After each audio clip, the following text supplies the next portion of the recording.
All right, everybody, we are now going to go for a little ride in our 1989 Ford Thunderbird, or T-Bird for short. With a beautiful white exterior and dark blue interior, this sure is a really nice vehicle here at Skyway Classics.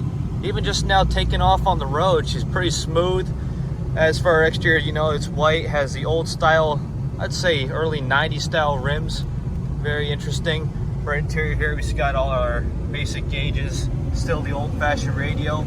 In fact, in the trunk, I did believe I saw a newer Pioneer stereo.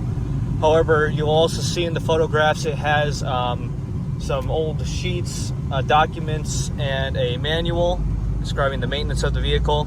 Other than that, I can say it's pretty clean. Our seats are clean, the nice cloth seats. Dash is not cracked.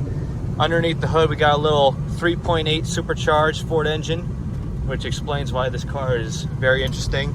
Also got the very cool seat belts that go up from the post to the front when you get out of the car. Other than that, she's a pretty sweet little ride from the past. Anyway, now we're gonna get her turned around and up on the lift. Please stay tuned to see you underneath.